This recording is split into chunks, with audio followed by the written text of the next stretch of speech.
Barack Obama is still the most popular foreign politician in the UK, and it's not even close. According to YouGov, 75% of Brits give the former president the thumbs up. For a sense of scale, Angela Merkel sits in a very distant second, at 39%. Obama left office 5 years ago, but his book, A Promised Land, still sold over 147,000 copies in its first 5 days on sale, despite it touching nearly 800 pages and only covering the first half of his presidency. Ask Brits why Obama remained so popular, and they'll probably point to something unquantifiable: his political stardust, soaring oratory, the history his election as the first black president represented. They're less likely to point to his actual achievements in office, which, let's face it, are hardly proportional to his popularity. They're less likely still to point to the fact that Obama oversaw 563 drone strikes across his 2 terms which,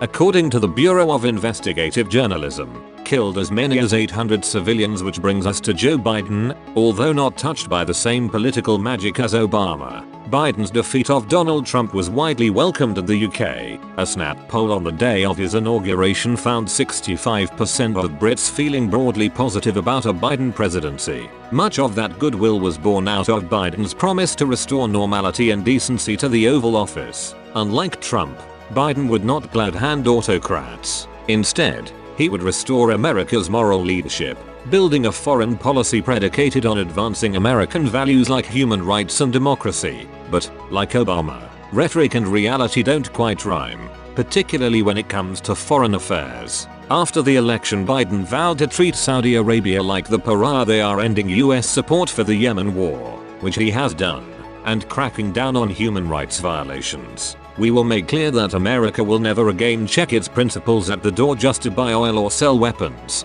he said. The release of a report by US intelligence agencies concluding that Mohammed bin Salman, the Saudi crown prince, personally approved the murder of Washington Post journalist Jamal Khashoggi in 2018 seemed the ideal moment to make good on that pledge. Instead, Biden demurred. The president, his press secretary said yesterday, wants to recalibrate relations with Saudi Arabia but not destroy them completely by imposing sanctions directly on Prince Mohammed. He announced a new Khashoggi ban, which will impose visa restrictions on 76 unnamed Saudis, leaving room to work with the Saudis on areas where there is national interest for the United States. Hardly how you'd treat a pariah. It's been 2.5 years since Khashoggi was murdered, yet MBS remains unsanctioned and unscathed. Scores of dissidents, businessmen, journalists and academics remain behind bars in Saudi Arabia, but musicians and sporting superstars still flock to perform for astronomical fees.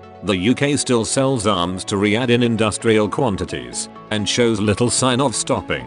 The Crown Prince, in other words, has got away with it given Biden's stated desire to restore America's moral leadership. That is a damning failure. Sterner action may yet come, but America watchers eager for a more principled foreign policy may well end up disappointed.